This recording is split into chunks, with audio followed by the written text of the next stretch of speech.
¿Qué tal? ¿Cómo están ustedes? Bienvenidos a La Cultura Verdadera esta noche de domingo. Hoy hacemos memoria, como casi siempre aquí en La Cultura Verdadera, y nos vamos al 5 de septiembre de 1938, hace casi ya 80 años, 79 para ser precisos. Ese día se produjo a pocos metros de la moneda del que diría que es, en mi opinión, uno de los hechos más brutales, más violentos, más sanguinarios de nuestra historia. Hay otros, por supuesto, pero este está desde luego en el ranking.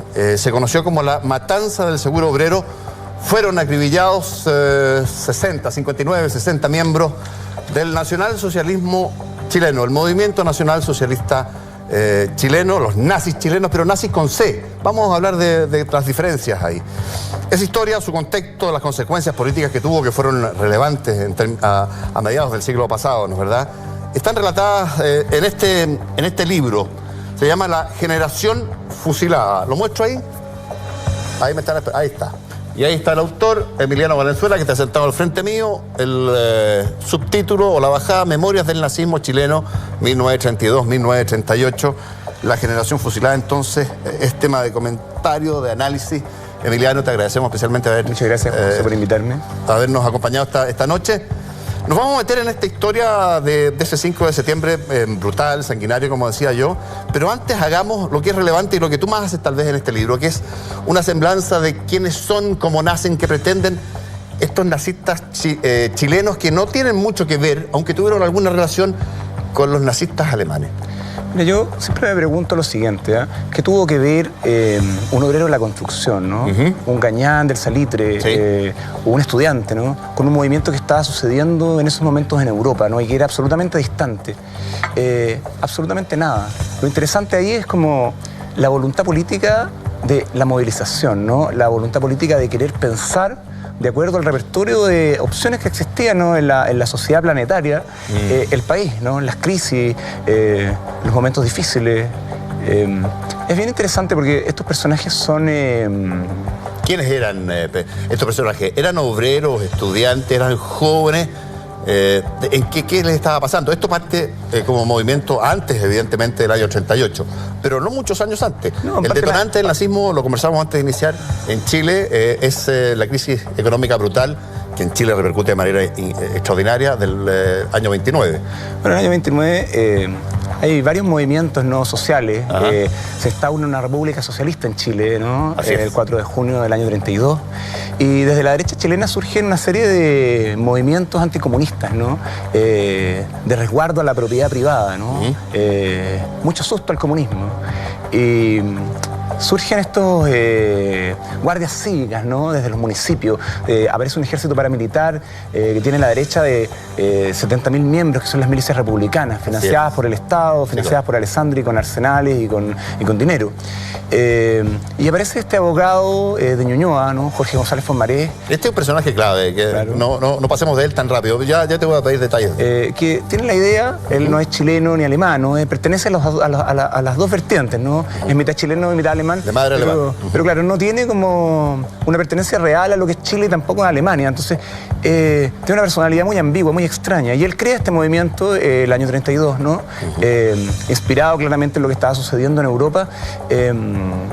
Y es de alguna manera un movimiento que tiene como la intención de ser la salvaguarda de la propiedad privada de la derecha chilena de ese tiempo, ¿no? Esa es su inspiración inicial. Vamos a ir viendo, Emiliano, que después van derivando hacia otras vertientes, pero claro, para hacer la diferenciación más clara para quien nos estaba viendo, tienen en paralelo un desarrollo con el nazismo alemán que es previo a la crisis del 29, tiene que ver con la humillación de Alemania por el Tratado de Versalles y esta culpabilidad de Alemania que le hacen pagar la guerra y que termina pagando hasta el año 2010. Ellos buscan inspiraciones. Pero buscan ahí inspiración, pero no tienen tanto ideológicamente que ver con ellos. No, o sea... Alemania es Alemania, Chile es Chile. No, es que hubo nazismo alemán en Chile. Claro, o sea, estaba claro, en el sur. De hecho, había una doble militancia entre este nazismo al principio, ¿no? Con el nazismo chileno. Pero después esa doble militancia, a medida que va... porque bueno, está esta crisis económica, ¿no? Que estamos hablando. Y hay como toda una crisis de gobernabilidad en Chile, ¿no? Y aparecen todos estos movimientos nacionalistas que son absolutamente maniqueos y que dicen ser la solución definitiva a la crisis económica. El nazismo dice, bueno, solamente el nazismo salvará a Chile, ¿no? Y la derecha chilena, los círculos juveniles de derecha, se meten en este movimiento, ¿no? Lo apoyan, le dan plata al principio, esto les permite arrendar un cuartel, tener propaganda en las radios, en distintos medios de prensa, ¿no? Arrendan una página en un diario, tienen un periódico propio, pero después cuando viene una tranquilidad gobernativa con Alessandri, ¿no? La gente de derecha que primero apoya este movimiento se va del nazismo y se empieza a polarizar el sistema político, ¿no? El Partido Comunista decide dejar como esta política primera, ¿no? De la revolución inminente, violenta, sí, y buscar alianza con los partidos de centro. Y la derecha empieza a endurecer flanco en torno a la represión, ¿no? Apoyada por carabineros, por investigaciones, y se empieza a ver una polaridad muy clara en el sistema político. Entonces, este nazismo que primero estaba con la derecha se da cuenta que no puede tener no puede como cooptar las simpatías derechistas y se va a cooptar las simpatías a cooptar las potencialidades que tiene la izquierda y empieza a meterse en los barrios populares, ¿no? Y ahí una clase media urbana o una clase trabajadora se empieza a meter a este movimiento, ¿no? Y empieza a tener un desarrollo en la calle, totalmente. Y empiezan a aparecer los primeros objetivos, ¿no? Aparece un primer objetivo electoral que son las elecciones parlamentarias de marzo del año 37, claro. Sí. Y bueno, ellos dicen, los que dominen la calle dominarán la elección. ¿No les va muy bien? No, no les va muy bien. Mal, es por esta ingenuidad de la que hablamos, de este jefe, ¿no? Que no es... claro, que no es chileno ni alemán y que tiene una muy particular manera de pensar cómo deben ser las cosas, ¿no? Él es el nazismo en el fondo. Él es el rótulo. El nazismo chileno no, claro, se entiende, ¿no? Sí, sin él el nazismo chileno no existe. Ajá. Él es el rótulo o como la, entre comillas, la cara publicitaria del nazismo. Es un hombre que tiene trayectoria política previa, que había sido alcalde de Ñuñoa. Que había sido alcalde de Ñuñoa, había tenido cierta experiencia social en escuelas nocturnas que había fundado, había estado en asociaciones nacionalistas que conspiraron contra Alessandri en los años 20, ¿no? El ATEA, ¿no? Tennessee Force de Abnegación se llamaba. Cuando ya Alessandri enfrentó un golpe de Estado y vamos a ver que ese miedo instalado que tenía Alessandri tiene algo que ver con lo que pasa el 5 de septiembre del 38. Alessandri era un personaje que tenía absoluto temor de la conspiración, sí, ¿no? Claro. De la conspiración desde el mundo comunista o desde el ibañismo. Entonces, bueno, esta ingenuidad... Carlos Ibáñez Campos y Arturo Alessandri Palma eran enemigos acérrimos. Sí, acérrimos, totalmente. Entonces... Representaban la antípoda. La antípoda, claro. Entonces, esta ingenuidad del jefe, hay un historiador que lo dice muy bien, dice, es el vehículo hacia una muerte atroz, difusa y perturbadora, ¿no? Y eso es Jorge González, el rótulo publicitario. Pero a medida que va pasando el tiempo, ¿no? En el trance que este sistema político se va polarizando, ¿no? Y el nazismo tiene estos objetivos de cooptar las potencialidades de la izquierda, aparece una gran masa de militantes jóvenes, ¿no? Correcto. De gente de clase baja, que le da un espíritu muy interesante al movimiento, ¿no? Tú veis fotos, por ejemplo, y aparece gente morena, ¿no? Que ya está absolutamente rompe el paradigma de la idea de nazi que tiene la gente común cuando ve las películas, ¿no? Exacto. Y no se desarrolla un antisemitismo relacionado con lo racial, ¿no? Sino que tiene un carácter antiimperialista y anticapitalista, ¿no? Ellos ven... tiene una crítica profunda con lo que es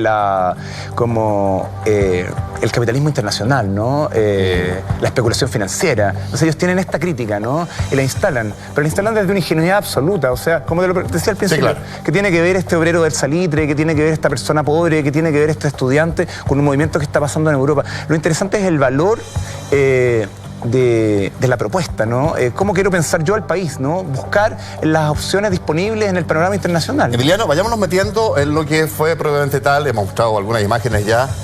Esta matanza del 5 de septiembre, la matanza del Seguro Obrero del 5 de septiembre de 1938, en un país que era gobernado, tú lo has mencionado más de una vez, ya en su última fase terminaba el gobierno de Arturo Alessandri Palma y se acercaban las elecciones presidenciales.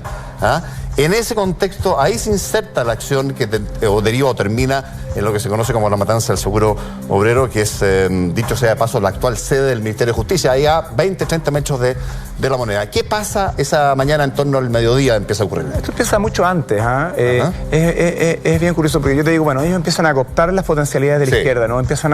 Tienen este jefe ingenuo, ¿no? Que lanza 58 candidaturas y logra solamente 3. En las municipales del año anterior. En las parlamentarias, en realidad. bueno, tiene los diputados nazistas, ¿no? Tienen una labor de fiscalización muy fuerte con el gobierno, ¿no? Entonces denuncian la corrupción, ¿no? De investigaciones, de carabineros. De hecho, es muy curioso constatar que personajes que estaban denunciados por los nazistas son posteriormente los que toman parte en la masacre, ¿no? Y te das cuenta que ahí hay un desquite claro, ¿no? Entendido de quienes dan las órdenes. Claro, de quienes dan las órdenes y quienes están involucrados. Mátenlos a todos, es una frase que pasó en la historia. Ellos denunciaron al general Arraegada, por ejemplo. Humberto Arraegada, general director de Carabineros. Por usar caudales públicos, no sé, para construir su casa, por ejemplo. O, no sé, al sobrino de Alessandre, ¿no? Waldo Palma, por comprarse un auto con caudales públicos también. Entonces, había mucha gente que ya les tenía sangre en el ojo, ¿no? Ellos decían ingenuamente, ¿no? Que eran como una cuadrilla juvenil bromista que les jugaba o que le hacía estas jugarretas al presidente, ¿no? Y jugarretas que finalmente o trágicamente se tomaron en serio, ¿no? Se pusieron muy serias ese día, porque esto era parte de una operación mayor, entiendo, corrígeme si no es así, Emiliano. Ibáñez llega del exilio, ¿no? Quiere ser presidente de la República, ¿no?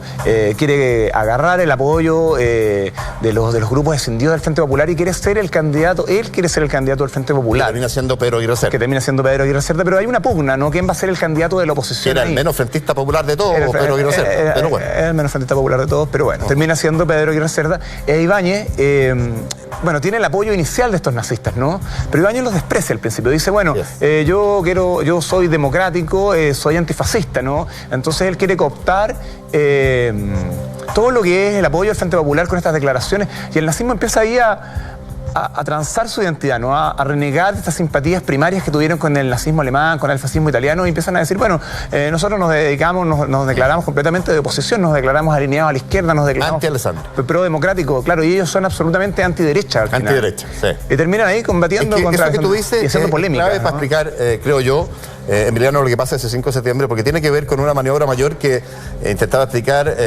implicaba la toma de las casas centrales de la Universidad de Chile ese día, 5 de septiembre, la sede del Seguro Obrero, que es el Ministerio de Justicia actual, una radio Juque, creo, y volar algunas torres de alta tensión. Pero ocurre lo de la Universidad de Chile, lo del Seguro Obrero, y ahí sigue esta historia del lo que pasa es que, bueno, Ibáñez se da cuenta que no puede ganar la presidencia, ¿no? Con estos pequeños apoyos que tiene, ¿no? Y la oposición queda dividida ante la elección presidencial de octubre del año 38. Por un lado está Gustavo Santamaría, que tiene todas las posibilidades de ganar, el mago de las finanzas, el ministro último de Economía y Hacienda de Alessandro, el último pirata del Pacífico, le dicen, ¿no? El ministro del hambre también. Bueno, claro, todos estos son epítetos que le inventan los nazistas también, ¿no? Que tenían como una lucha enconada con él, ¿no? En las manifestaciones, entonces siempre lo denostaban una serie de personajes del mundo alessandrista. Esa era la elección presidencial. Gustavo Santamaría, Frente Popular, Pedro Aguirre Cerda y Carlos Ibáñez del Campo. Entonces, los nazistas buscan la unidad de la oposición, ¿no? Hacen una serie de estrategias, siguen una serie de estrategias, no sé, donde tú ponen una bomba en el Congreso Nacional, en la Palmera, y Jorge González dispara su revólver dentro del Congreso, ¿no? Correcto. Y así buscan buscan que la policía pase a llevar su fuero parlamentario y conseguir en torno a eso una victimización que aún en la oposición en torno a Ibáñez, que no lo logran, y bueno... Y ven a acercarse la elección, y ganaba seguro, claro, y ganaba seguro, que tenía el apoyo del Partido Conservador, del Liberal, claro. Entonces deciden hacer un golpe de Estado contra Alessandri, ¿no? Y sublevar a las tropas, ¿no? Que el ejército se subleve contra Alessandri, y los nazistas hacer la distracción, crear una suerte de caos ahí. Claro, un caos en la ciudad, ¿no? Que obligara al ejército a derrocar a Alessandri y poner en su lugar a Carlos Ibáñez. Pero Carlos Ibáñez desautoriza este alzamiento, ¿no? Carlos Ibáñez nunca se decide finalmente, y hay una serie de conversaciones ambiguas entre los nazistas y el ejército, ¿no? Unas conversaciones muy ingenuas, además, que no tienen como una concreción real, que no se sabe. Por ejemplo, el enlace no desaparece ese día, Caupolicán Clavel. Entonces, lo que pasa finalmente es que el ejército no se subleva a favor de Ibáñez. Ibáñez se entrega, ¿no? Durante ese día, claro. Y los nazistas quedan absolutamente solos en la Universidad de Chile y en el Seguro Obrero. Atrincherados. Entonces, y ahí aparece el regimiento Tacna.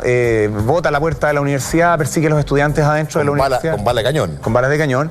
Y matan a 7 estudiantes dentro de la Universidad de Chile. A los otros los sacan, los atrincheran en una casa vieja que está frente al lado de la universidad, ¿no? Y los los hacen marchar por las calles de Santiago con los brazos en alto, ¿no? Las imágenes son muy fuertes, sí, parecen estos estudiantes, ¿no? Carlos Droguet lo dice de una manera muy fuerte, dice algo como había un hombre de la tropa asesinado y los revoltosos, todos estudiantes, parecía que habían muerto, dicen en la novela Los asesinados del Seguro Obrero.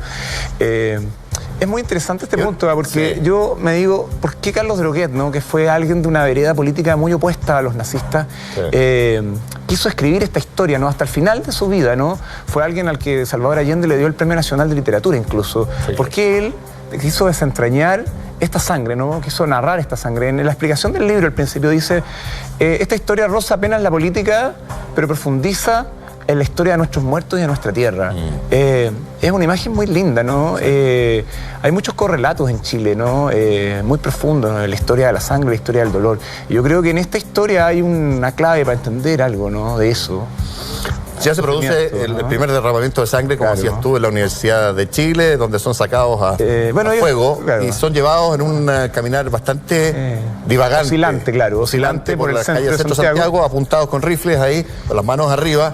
En dirección primero a una comisaría, luego a investigaciones que está un poquito más hacia el norte. Y después al Seguro Obrero. Y finalmente al Seguro Obrero, donde estaba la otra parte, a medio doblegar todavía. Después hacen negociaciones, ¿no? Claro. Y los convencen para rendirse, ¿no? Y les prometen que los van a respetar la vida, ¿no? Y bueno, dicen, bueno, rendidos no nos van a matar. Nadie creyó que eran estudiantes armados. Eran estudiantes armados, pero armados con pistolas viejas y corazón, como dice una crónica de la época. O sea, tenían un par de rifles, hay una metralleta que les da el general Ibáñez, ¿no? Que es como el arma más moderna que tienen, ¿no? Pero no la usan nunca, o sea, lo que hacen es tirar bombas de ruido desde el sexto piso para arriba, abajo, y cada vez que tiran una bomba dicen, guarda abajo, ¿no? Y los carabineros salen arrancando, claro, avisan, ¿no? Por eso digo que eran personajes que tenían toda esta ingenuidad, ¿no? Correcto. Pensando que los iba a apoyar un golpe, que los iba a apoyar el ejército, ¿no? Hay una cosa ahí que habla del carácter de ellos, ¿no? Muy cándido. Finalmente eso no sucede. Alessandri los toma muy en serio, ¿no? Todas estas cosas que ellos habían denunciado de alguna manera toman cierto valor ahí, ¿no? Cierto valor terrible. Y se da la orden, ¿no? Se los toma tan en serio, y ahí te quiero preguntar qué rol tiene Alessandri, que nunca paga un costo político por este tema. Claro, bueno, sucede... Es que le ordena a Humberto Reagada, so pena de pasarle el tema al ejército, digamos, que él le solucione el problema entre las 4 o 5 de la tarde. Claro, que ahí está la orden, ¿no? ¿Por qué tenía el temor de que esta confabulación creciera? Ahí, bueno, claro, que llegara la noche, se uniera al regimiento, que pasaran más cosas, y él quería que la cosa se solucionara. Bueno, porque Alessandri, según lo que yo he podido recabar o investigar, nunca da la orden tácita, nunca dice mátenlos a todos, ¿no? Le da la orden de solucióneme la cuestión mi general a un funcionario oscuro, ¿no? A un funcionario que ya tenía antecedentes en otras matanzas, ¿no? En Ranquil, por ejemplo. Sí. Entonces, ahí está la ambigüedad de la orden, ¿no? Que se ejecuta con el presidente de la República a pocos metros, ¿no? Que es una responsabilidad política obvia, que no se... que se somete a la típica impunidad que hay en Chile. O sea, Alessandri no sale ni siquiera mencionado en el proceso, ¿no? Aparece contra Humberto Reagada y los funcionarios de Carabineros que resultan responsables. Reagada pasa un año y medio en la cárcel, claro. Se corta el hilo por la parte más delgada. Hay un indulto general a todos, ¿no? A los que están involucrados a los nazistas y a los que están involucrados en la matanza un año después. Claro. Alessandri sigue mencionado, entiendo, en la comisión investigadora que hubo en la Cámara de Diputados, pero el informe fue rechazado porque Alessandri tenía mayoría en esa Cámara. Sí, bueno, había un ministro en visita que era amigo de Alessandri al principio, entonces hay como dos procesos del Seguro Obrero. Bueno, y en eso, Emiliano, se produce directamente esta ingenuidad, se entregan, mandan un par de negociadores de los chicos que venían de la Universidad de Chile a decirles que se entreguen y qué sé yo. Claro, los apostan en la escalera, los hacen bajar. Acceden, le ponen la acción, entregan las armas. Bajan y los fusilan a todos en el descanso. Y los fusilan a todos. Entonces, claro, brutal. La imagen es muy fuerte porque es un lugar estrechísimo, ¿no? Tú te imaginas una oficina, ¿no? Un lugar público donde esto hay... entre 2 pisos del Ministerio de Justicia, entre el cuarto y el sexto. Claro, entre el cuarto y el sexto, ¿no? Entonces empiezan imagínense ustedes 2 tramos de escalera. Botan a la gente, o sea, tiran a la gente por los agujeros de la escalera, ¿no? Hay un repaso, después hay un saqueo, ¿no? Las roban, les cortan las manos para robarles los anillos. Es bien perturbador, ¿no? Y hay un remate finalmente. Y hay un remate, claro, a corta distancia, con armas cortas y con bayonetas, ¿no? Y después las escenas en la morgue, que son terribles, porque la gente se empieza a enterar, empiezan a correr los rumores por la ciudad, ¿no? Se trata de escamotear la verdad, ¿no? El Mercurio miente. Dice que los nazistas se asesinaron entre ellos, ¿no? Que la policía los usó de escudo escudos. Eso fue mucho después. Claro, eso fue mucho después. No, pero es como bien transversal, o sea, ellos dicen que los nazistas asesinaron entre ellos, que las balas que encontraron en los cuerpos no eran de carabineros, ¿no? Correcto. Sino que eran de los mismos revólveres que ellos usaron para sublevarse ese día. Es una imagen que debe haber sido espeluznante. La imagen de la morgue es terrible, ¿no? Porque hay relatos que lo cuentan, ¿no? Y son relatos tristísimos, ¿no? De padres, de hermanos, de novias. De hecho, hay una imagen, ¿no? Hay un diputado que a Alessandri pide como un recurso de excepción, ¿no? Como un toque de queda en ese momento. Entonces, unas facultades extraordinarias. Y hay un diputado oficialista que le toca defender esas facultades extraordinarias ante el Congreso. Sí. Y hay una escena muy, muy impresionante que él relata, ¿no? Se llama Ricardo Guassart, ¿no? Picotón, que es la historia de una derrota, lo escribe. Sí. Y dice que abajo ve a los políticos, ¿no? Pero arriba, en la parte alta del Congreso, están las madres, las hermanas, los parientes, ¿no? Y todos están llorando, ¿no? Y él dice, bueno, la gente parece saber más de lo que pasa en la calle que nosotros, ¿no? Ellos son la sangre. Y ahí en ese momento me doy cuenta que la derecha estaba derrotada en la elección, ¿no? Porque esa es la consecuencia consiguiente. O sea, Jorge González desde la cárcel nos entrega el día siguiente de la masacre del Seguro Obrero ante la indiferencia de Ibáñez, ¿no? Ibáñez no desautoriza y tampoco mueve un dedo por la elección, o sea, no apoya el Frente Popular, no deja a sus partidarios de libertad de acción solamente. Se baja. Se baja, pero hace un gesto muy chueco, ¿no? Que es decir, bueno, yo dejo a mis partidarios de libertad de acción, no tomo una decisión específica, ¿no? Que sí la toma el jefe nazista, dice... Nos estamos saltando un poquito porque ya te está yendo la elección presidencial. Es que es consiguiente, o sea, es la consecuencia directa. Me falta... ¿qué le pasa políticamente a Alessandri, que sin duda escuchó todos los tiros que estaban a 30 metros de él? ¿Y quién dio finalmente, respecto de eso, la orden de mátenlos a todos? ¿Se llegó la orden de ¿Fue Arriagada, fue el coronel, no me recuerdo el apellido? El coronel González. Mira, eso nunca está explicado claramente, o sea, nunca se dice claramente en el proceso, ¿no? La gente se echa la culpa unos a otros, ¿no? Había un coronel y un comandante carabineros a cargo. El coronel Pessoa, el comandante González, etc. Ellos se echan la culpa mutuamente, ¿no? Hay como...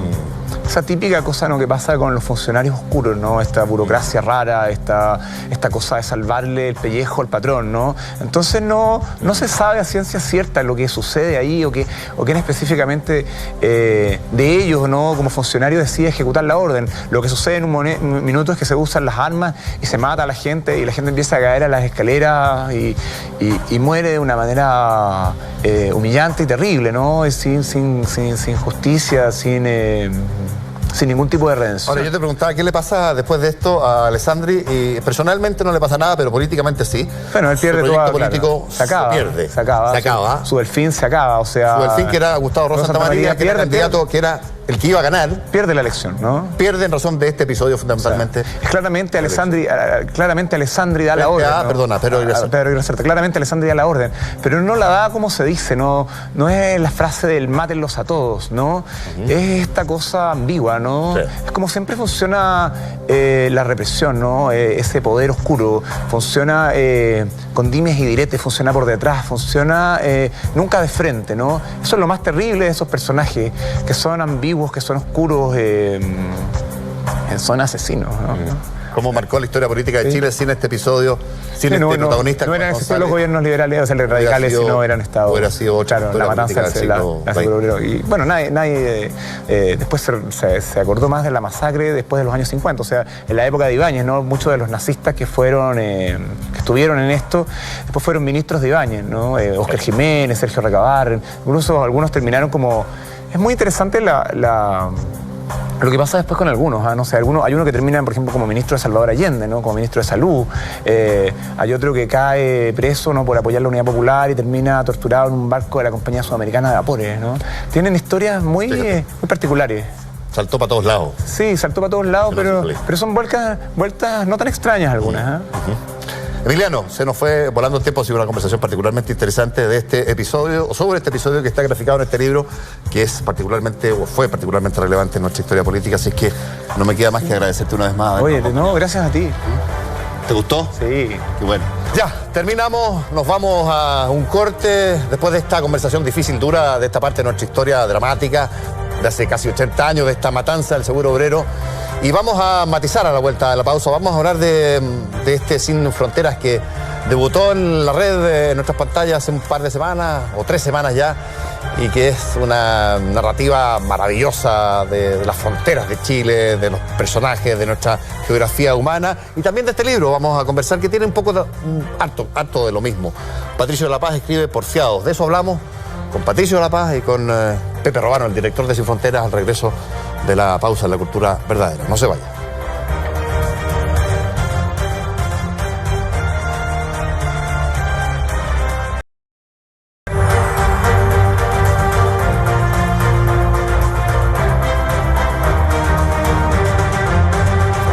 Bueno, ya estamos de vuelta en la cultura verdadera, acá en la red. Lo que más hacemos, lejos yo diría en este programa, es darle espacio a Chile, a revisar nuestra historia, nuestras tradiciones, lo que nos gusta a los chilenos, lo que comemos, lo que no nos gusta, en fin, nuestra geografía física, que es notable, ¿no es cierto? Y también nuestra geografía humana. Este programa no va a ser la excepción en esa línea.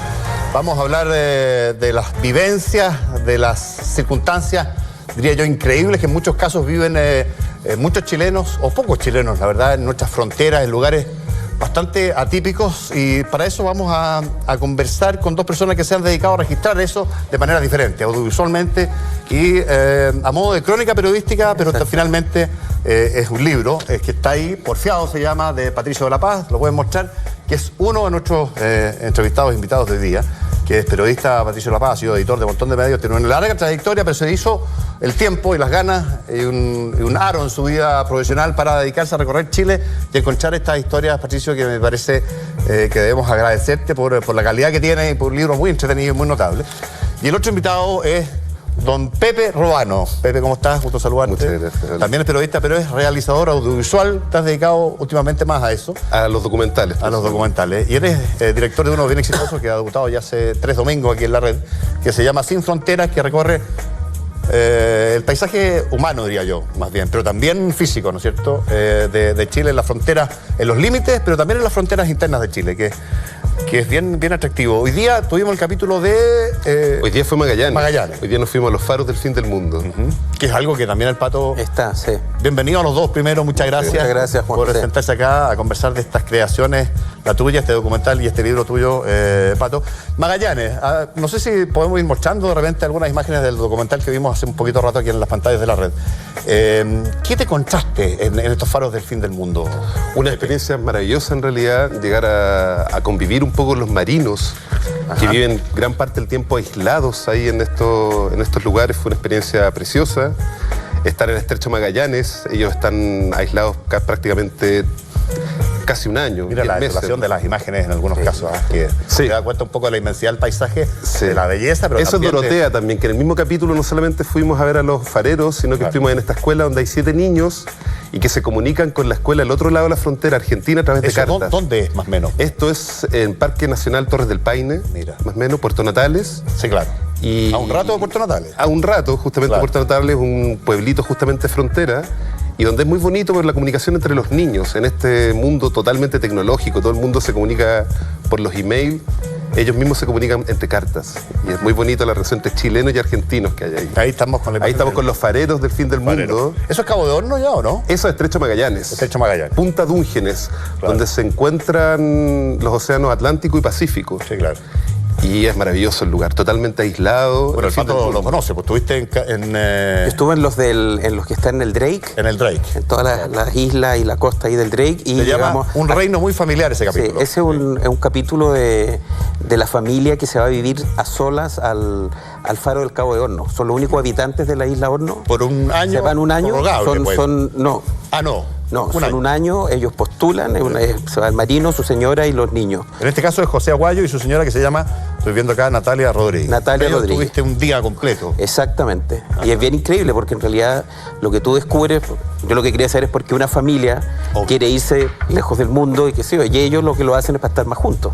Porque un papá marino que nunca está, que siempre está viajando. Qué curioso, yo te voy a hacer la pregunta contraria. ¿Cómo a alguien se le ocurre la idea de irse a un lugar sin más gente, sin moles, sin mucho de la vida moderna? Y precisamente la respuesta es para estar más juntos. Porque en el mundo hoy, en Chile, en una ciudad cualquiera, Simplemente... Pero mira, esta familia vive en Punta Arenas. Ajá. Y él es marino y él pasa embarcado. Entonces él me decía, yo me he perdido los cumpleaños de los niños, casi no converso con mi mujer. Correcto. Entonces, acá está en realidad en la posibilidad de estar 12 meses y ser un papá 24/7, un marido 24/7 y estar volcado absolutamente a tu familia de manera concentrada y exclusiva. Ahora, yo me imagino que lo difícil debe ser cuando tú regresas. Ellos habían tenido una experiencia antes en otro faro del Drake, de la isla Snipe. Por eso me quedé la idea que podían hacerlo por más de un año. No, ellos postularon y 2 o 3 años después fueron... sí, yo supongo que no se puede de manera continua porque igual es extremo. O sea, estás solo, el clima es agreste, tienes cada 2 meses te van a hacer un reabastecimiento de comida, de combustible, si es que el clima lo permite. Entonces, yo creo que durante 12 meses los preparan y después yo creo que les dan un aire, ¿no? En algún lugar más... con más gente, yo también estoy viendo, tuve la oportunidad de estar viendo en el Faro, y una de las cosas que más nos llamaba la atención como equipo era la relación entre los hijos y los padres, porque al estar completamente aislados, los niños igual tienen que seguir en el colegio. Claro, y la mamá es la profesora. Y la mamá en el caso tuyo lo leí, Pato, no vi ese capítulo del Pepe, pero la mamá es la profesora. La mamá es la profesora. Pero además, profesora autodidacta, porque no tienen ningún curso. Ella me contaba que ella tuvo que ir a la Seremi de Educación en Punta Arenas a conseguirse, y lo que se hace, ella prepara a sus hijos, y los hijos a fin de año, cuando regresan, porque ellos se van a Cabo de Hornos de noviembre a noviembre, y vuelven a dar exámenes libres. Para pasar de curso. Claro, en este caso el niño mayor es Vicente, para no perder su 7º básico, para poder llegar y ser promovido a 8º. Pero la madre de repente lo veía complicado, porque son materias súper específicas y un cabro en 7º año ya tiene ciertos requerimientos y cierta complejidad. Son que no cualquier papá es capaz de resolver. El internet es súper lento, es un internet que les da la Armada, que no tiene una libertad de navegación. Por lo tanto, no es que puedas meterte a Google y a YouTube y buscar lo que quieras. Entonces también es una navegación complicada. Pero así todo lo logra, ¿no? A nosotros nos pasó una historia muy linda, porque estuvimos en 3 faros: Espíritu Santo, Punta Dúngenes y Punta Delgada, y nos dimos cuenta, a raíz del problema que tienen con internet, que los niños que viven en los faros se comunican entre ellos a través de radio. Y es muy bonito porque tienen amigos virtuales, pero por radio, en realidad. Entonces los chicos, las chicas que estaban en Punta Dúngenes, en realidad que eran 2 niñitas, se comunicaban con el chico de Espíritu Santo a través de radio. Y se mandaban saludos y no se conocían. Fíjate. Ustedes ni que se hubieran puesto de acuerdo porque el Pato hablando, fueron aparte a las mismas. Parecía, estaban comentando a lo mejor eso. Estábamos comentando eso. Que hay un capítulo de tu libro, Porfiados, de Patricio de la Paz, que se llama En la Antártica los marinos sí lloran. Exactamente. Y tú estuviste allá también. Sí, fue el primer capítulo que lanzamos en la serie acá en la red, que fue la Antártida, la expedición Antártida. Un gran saludo a la INACH, al Instituto Antártico Chileno, que nos proporcionó toda la ayuda para ir. Y estuvimos aproximadamente 20 días conociendo cómo es la vida de los chilenos en la Antártida y cómo es la relación que tienen con los rusos, con los coreanos, con los chinos, con los uruguayos, con los brasileros. Y cómo se hacen estas relaciones en el lugar más extremo del mundo. Y es un lugar sin fronteras, obviamente. Sí, claro. Dedicado completamente a la investigación científica. Quiero aclarar una cosa que es un mito para todos los chilenos. Chilenos, no existe la Antártida chilena. El territorio antártico chileno es una ficción jurídica. Es una ficción jurídica. Somos los chilenos. Sí. Claro. Nosotros creemos que tenemos... Triangulito para abajo. Sí, la Antártida no es de nadie, es de todos. Claro. Y al mismo tiempo. Y son soberanías enteramente compartidas. Son 29 países los firmantes del Tratado Antártico que gestionan el territorio antártico, y lo importante que es exclusivamente para la investigación científica. Exactamente. Entonces eso es claro. Por eso a veces pasa que uno cuando está en Argentina también ves el mapa argentino y te muestran las mismas límites que tiene Chile. Tú miras el mapa de Inglaterra, también cae encima. O sea, al final ves el mismo territorio. Se sobreponen, claro, y es de todo. Pero bueno. Estoy leyendo los nombres acá de los 4 marinos que son marinos todos, creo yo, que salen en tu libro, Pato, en este capítulo que se llama, como decía yo, Marinos sí lloran. Que son Daniel de la Fuente, Octavio Rodríguez, Cristian Cuello, Diego Achurra. ¿Estarán todavía ellos o ya habrán...? Algunos están, porque yo en la historia hice una mezcla. Yo fui en la época donde está llegando el equipo de 9 marinos que se va a quedar un año. Claro, tú fuiste con ellos.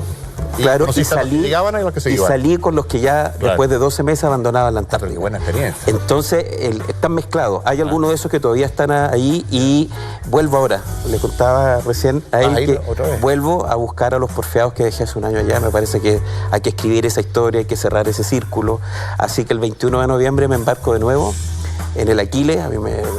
Todos estos viajes yo lo puedo hacer gracias a la Armada, cruzar el mar de Drake y todo eso, pero si yo quiero ir a lugares remotos y difíciles, me parece que la cruzada del Drake es algo que tengo que soportar. No es que uno piensa, Juan José, que son 3 o 4 horas y son 36.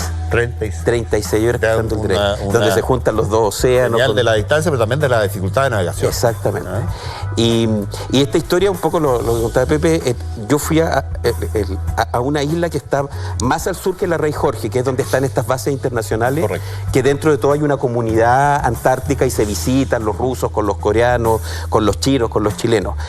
Pero yo me fui a 4 o 5 horas de navegación de ahí está la isla Greenwich, que es de las islas más hacia el sur de la Shetland del Sur, y ahí está la base Pratt, y ellos están solos, o sea, ellos tienen la soledad antártica en su... La única base que hay es una base chilena. Es la única base que está 9 ahí. marinos chilenos. Exactamente. Hay una base ecuatoriana que es solo estacional, que está en el verano, pero les queda lejos, no es caminable, o sea, tienen que meterse en un Zodiac y tienen que navegar 45 minutos para ir a verlo. Entonces, de verdad, yo lo que quería ver es por qué un grupo de hombres decidía irse a solas un año a la Antártica, porque ahora, a diferencia del faro que te contaba, aquí nada, no se van con hijos, no se van con mujeres. Entonces, la razón esta no es válida de estar más juntos como familia. No, entonces ahí tú empiezas a descubrir que lo hacen por... Hay muchos que se ponen a prueba, quieren poner a prueba si lo ha aprendido durante 20 años en la Marina, les ha servido. ¿Les conviene además económicamente o no? Sí. Ya, hay un bono ahí. Tienen un bono de cerca de sobre 500% sobre... 5 veces el sueldo. Claro, sobre el sueldo base de ellos. Ya. Que no es el sueldo total, el sueldo base, pero así todo es un incremento, entonces también para muchos una posibilidad de ahorro. Hacer lucas en un año. Exactamente, pagar el pie de una casa, irse a viajes con la señora y los cabros chicos y qué sé yo. Pero así todo es bastante rudo, ¿no? ¿Y con qué te encontraste? ¿Con los que iban? ¿Con qué expectativa iban? Eso era muy interesante. ¿Te devolviste con ellos? ¿Cómo quedaron después de...? Yo diría que había ansiedad por los dos lados. Los que llegaban tenían una ansiedad tremenda porque al final habían armado un mundo de puras suposiciones de lo que era estar bajo cero, de lo que era el viento de 300 kilómetros por hora, de lo que era la soledad, los tipos de blanco, etc. Y los que volvían estaban muy ansiosos porque en realidad dejan su vida en pausa durante un año y vuelven a retomar. Hay algunos que habían sido padres mientras estaban en la Antártica, nacían los niños, dejaban a sus mujeres embarazadas y entonces iban a conocer hijos que solo conocían por Skype. Entonces había una ansiedad emocional, yo decía, tanto de los que llegan como de los que salen, ¿no? Muy, muy interesante. Tú tienes otro capítulo, dale. Yo quería aclarar una cosa, ¿no? Es que nuestra experiencia fue totalmente distinta, porque yo me fui con los científicos. Ok. Y que los científicos les pagan poco. O sea, no tienen un bono como pueden tener las Fuerzas Armadas probablemente. Y los científicos en verdad van por vocación. Muchos están poniendo su tiempo de vacaciones para ir a la Antártida justamente para realizar sus investigaciones. ¿Y qué investigaciones? ¿Con qué te topaste? ¿Qué está pasando Desde ahí? el cambio climático. Tú tienes que entender que la Antártida es el regulador del cambio climático, de la temperatura en el mundo en realidad. Entonces me fui con 2 exploraciones científicas, una para estudiar el cambio climático y cómo se estaba provocando el deshielo en la Antártida, lamentablemente. O sea, de hecho un día me tocó 14 grados en la Antártida. 14 grados sobre cero. Sí, bueno, la muy gente que ha ido raro. varias veces dice que la temperatura ha aumentado de una manera impresionante, que los veranos está cada vez más secos, con menos nieve, que son periodos más prolongados de temperaturas más altas, ¿no? Y lo otro también... Es bueno quedarnos un rato acá porque me parece que, como dices tú, un termómetro que grafica muy bien lo que está pasando en términos de o sea, polo, el otro día que había... que es cada vez menos de hielo. Te pongo un ejemplo súper extraño que me contaron a mí ese día, que también hubo altas temperaturas cuando estábamos sobre la Antártida. Nos comentaron que la otra vez que habían hecho 14 grados también, no estamos diciendo que responda o no a este fenómeno, pero estuvo el aluvión en el norte de Chile.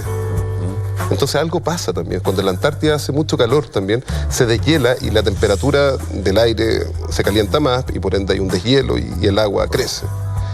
Bien complicado lo que está pasando en la Antártida. La otra expedición que seguí también fue a cargo de Marcelo Lepe, un gran científico, un paleontólogo, y nos fuimos a buscar dinosaurios con Marcelo. Muy extraño. Que hace Marcelo, ¿no? Claro, buscar dinosaurios. Un gran buscador de dinosaurios en el... Y es muy bonito porque eso nos muestra también que la Antártida tuvo otro clima. La Antártida tuvo una foresta, digamos, bastante similar a lo que era el sur de Chile, la Patagonia, todo eso en algún tiempo. Se pueden encontrar todavía restos de rocas, por ejemplo, con palmas, con hojas. Antes de la glaciación, que quedó y eso ahí es impactante. Hielo. Claro. A diferencia del Ártico, que son puros hielos, la Antártida es un continente, y hay tierra. Entonces, yo tengo mi propia teoría personal que creo que esa es la próxima guerra del mundo. ¿En la Antártida? Sí, la conquista por la Antártida, justamente. Es algo que los países no lo tocan, no lo hablan, pero es un continente realmente lleno de recursos que me parece a mí extraño que todavía exista paz, como está el mundo ahora. Que hay recursos en otros lados, por mientras que se están agotando. Espérate que eso pase. O sea, yo tengo un temor, porque aparte la reserva más importante de agua potable. No, sí, por ahí la guerra del agua es la guerra. O sea, esperemos que no estemos vivos nosotros cuando empiece esa guerra, pero va a ser probablemente.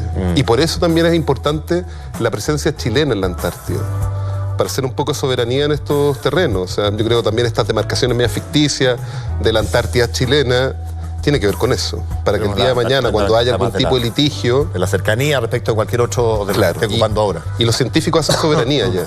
Cabe destacar también que las Fuerzas Armadas que están en la Antártida son Fuerzas Armadas que están al servicio de la ciencia y por ende no tienen armas.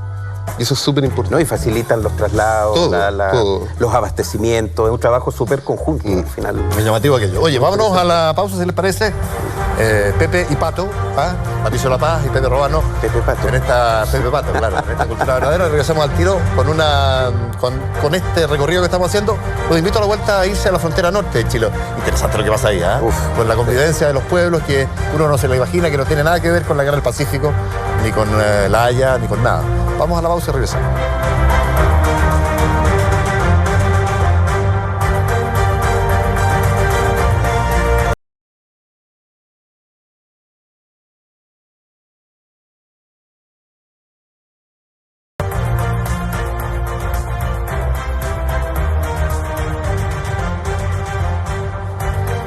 Oye, yo decía antes de irnos al corte que una de las cuestiones que sorprende los relatos de Pepe, de Patricio, tiene que ver con la integración, diría yo, con la hermandad de los pueblos limítrofes, que tienen muy poco que ver, anticipaba yo, y creo que ustedes me van a confirmar, con lo que fue la Guerra del Pacífico, con lo que pasa con el Silala, con lo que pasa con la Corte de la Haya, en fin, que hay una integración ahí de etnias que son todas altiplánicas. Algunos viven acá en la frontera, otros viven allá, pero son lo mismo y conviven en una cuestión que impresiona, Pato, ¿no? Bueno, yo te comentaba, yo la experiencia que tuve, yo hice una historia en Biviri, sí, donde el protagonista es Marcelino Mamani, que es un dirigente de ganado, de llamas y alpacas, con su mujer, y estuve una semana con ellos. Y en realidad yo nunca había sentido una frontera tan artificial como en ese lugar, porque todos los domingos en la mañana hacen una feria donde las fronteras se levantan y se hace una gran feria. Claro, entonces está la feria chilena, la feria peruana, aymara, todo cordillerano. Todo junto, además. Todo junto, pero son todos parientes. O sea, yo caminaba con Mamani, porque además camina 2 minutos y te tomas una Coca-Cola en Bolivia. Pues tú dices, oye, vamos a almorzar, caminas 3 minutos y te vas a Perú y pagando en pesos chilenos y el postre en Chile y así. Entonces, y todos ellos se conocen, todos son iguales. Y él, al final, Mamani, al final de ese almuerzo,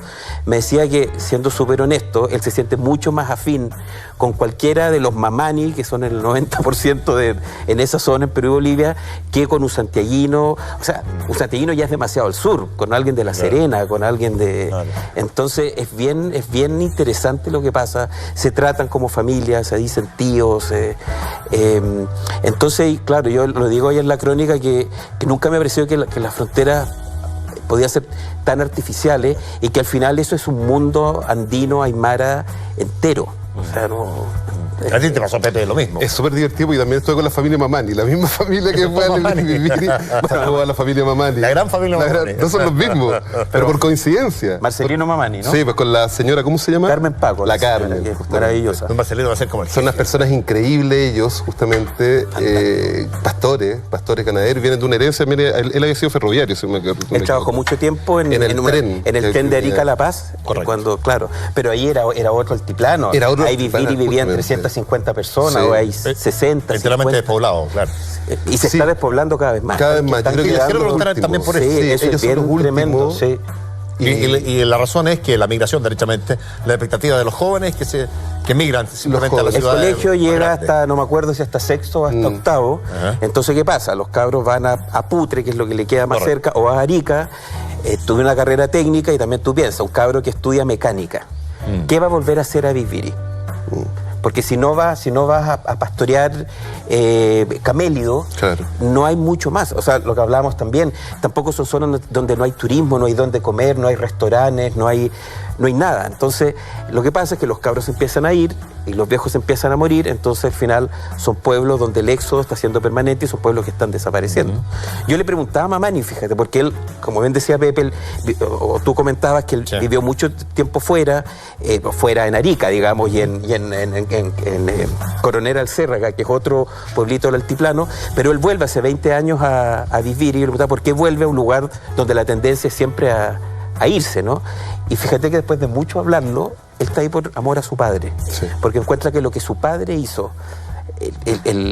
los ritos ceremoniales, el cuidado de los camélidos, es algo que no se puede perder, y él se siente responsable que esa herencia, que lo hizo su padre, que lo hizo su abuelo, no se puede perder. Me imagino que le duele que inevitablemente y él no tiene a quién heredárselo, porque sus dos hijos, uno vive en Arica, la hija vive en Arica y el hijo vive en Ovalle. Entonces él mismo sufre, que él sabe, me dice, cuando yo me muera, esto se termina acá. Él es el maestro ceremoniero, creo que le llaman, de las actividades como más rituales del lugar, y es un dirigente importante de los pastores. Es muy curioso porque es muy impresionante lo que tú describes desde el punto de vista de la convivencia, de la hermandad, del límite artificial, pero que simultáneamente toda esa maravilla de convivencia se esté muriendo. Pepe, ¿tú sientes que eso es lo que está pasando a poco? Sí, lamentablemente sí. Hay varios trabajos justamente en la frontera. La gente que vive actualmente en la frontera es casi como dice Pato, justamente, que es por amor. Por amor a la tradición, justamente. Y a ellos les da pena, justamente, cuando ellos se mueran, probablemente la tradición, por ejemplo, la ganadería, el pastoreo, se va a perder. A mí me tocó también una situación muy, muy complicada cuando estuve allá, porque me tocó el conflicto que hubo con los carabineros que murieron. Que al comienzo, sí, yo también tuve en Tacora, también hay una historia. Y yo no sé, yo en tu libro, por lo menos que leí, lo tratas mucho mejor. A nosotros nos tocó ese movimiento ahí, y que tiene que ver el tráfico con los camélidos. Justamente al comienzo nosotros pensamos que era problema de droga, dijimos frontera probablemente, pero no. No es droga el tema. No es droga. Es animales, son animales, es contrabando de animales, justamente. Y 2 carabineros fueron muertos, si mal no recuerdo. En enero del 2015, en un patrullaje nocturno en nuestros pueblitos, claro, porque estaban a una pieza, y en Chichuta se llama el lugar, que es muy cerquita, está entre Tacora y Viviri. Y claro, pues fueron abatidos a tiro, uno murió de manera inmediata y el otro alcanzó a arrancar en la camioneta, pero con lo que yo vi en agosto, septiembre, claro, que era un riachuelo, para el invierno boliviano es un gran cosa, entonces no pudo cruzar y se desangró al lado de la camioneta. Entonces, para que los que no han estado ahí, a mí me ha tocado sobrevolar, no contar como ustedes. Pero la verdad es que no se ve exactamente cuál es la frontera, cuál es la línea que no se puede pasar. Entonces también se da el tema de los bolivianos que ingresaron al territorio chileno persiguiendo, aparentemente según ellos, y qué sé yo, que fueron sometidos a todo un proceso acá y que fueron liberados después de meses, generando un incidente diplomático entre Chile y Bolivia. Claro. Pero la realidad física del lugar es que tú no sabes exactamente, salvo que estés particularmente entrenado y sepas cuáles son los hitos que te demarcan. No sabes dónde empieza Chile o Bolivia. Y además que se da una integración, mira, el colegio Viviri, que es un colegio enorme, ¿no sé si tú viste? Enorme, con súper buenas instalaciones, con un gimnasio, un internado, pero no tiene niños. No tiene alumnos. Y hoy creo que son más los niños bolivianos, aymara, que cruzan del primer pueblo boliviano, que está caminando a 15 minutos, y son la mayor cantidad del colegio de Viviri. Y si a ti no te dicen que ellos son de Bolivia, tú podrías pensar que son hijos los mismos señores de Viviri que tú viste recién. Entonces ellos también tienen una integración natural.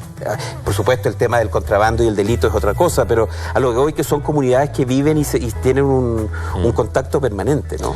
Con respecto a eso, a nosotros nos pasó probablemente la historia más linda de la serie. En esa zona. En esa zona, que se la denominamos nosotros hijo extranjero transeúnte.